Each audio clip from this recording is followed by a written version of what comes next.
ازاي تكسب فلوس من AI وانت قاعد في البيت ومن غير ما تدفع ولا جنيه؟ يمكن سمعت ان في ناس بقت تكسب آلاف الدولارات من الذكاء الاصطناعي، بس السؤال ازاي؟ النهاردة هشارك معاك السر اللي محدش بيقوله. السر مش في الأداة نفسها، السر في الطريقة اللي بتستخدم بيها الأداة. خليني أديك مثال حي. واحد صاحبي كان شخص عادي جدا، ما عندوش أي خبرة في التكنولوجيا ولا التسويق. كل اللي عنده لابتوب قديم وإنترنت عادي. بدأ يجرب شات جي بي تي، يكتب له رسائل إيميل، سكريبتات لفيديوهات، أفكار محتوى. وفي مرة بالصدفة رفع خدمة بسيطة على فايفر: أنا هكتب لك مقالات باستخدام AI. أول أسبوع جاله أول عميل، دفع له $15. اتشجع، بدأ يتعلم إزاي يحسن المقالات ويخليها احترافية. شهر ورا شهر بدأ العملاء يزيدوا.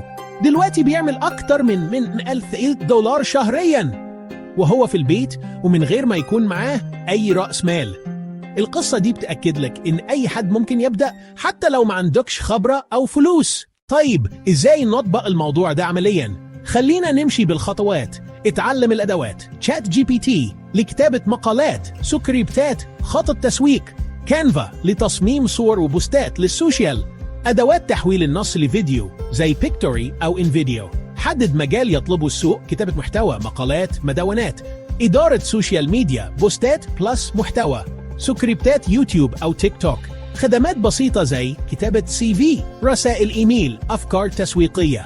أبدأ بعرض خدماتك منصات فايفر، أبورك، خمسات، أو حتى جروبات فيسبوك، لينكدين. أبدأ بسعر قليل $10 to $20 عشان تجذب أول عميل، ومع الوقت لما تكون بورتفوليو ترفع السعر تدريجي. خلينا ندي أمثلة عشان توضح لك الصورة. مثال واحد بيستغل شات جي بي تي يكتب مقالات SEO، بيروح يبيع المقال الواحد $20.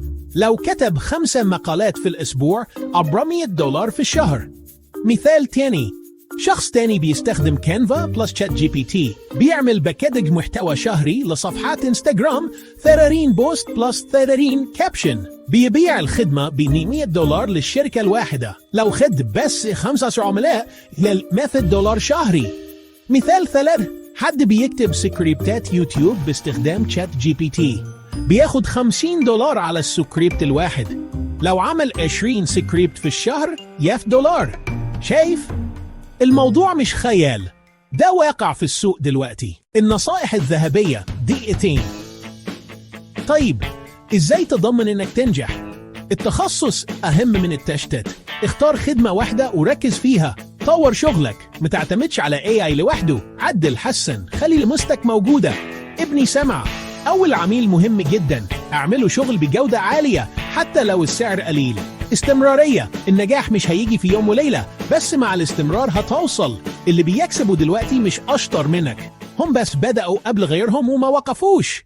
الذكاء الاصطناعي مش خطر على شغلك، الخطر الحقيقي إنك تتأخر تبدأ. الفرصة قدامك دلوقتي، ولو استنيت بكرة هتلاقي غيرك سبق. لو عايز تعرف تفاصيل أكتر وأسرار حصرية إزاي تكسب من AI، اشترك في القناة واضغط لايك عشان يوصلك كل جديد.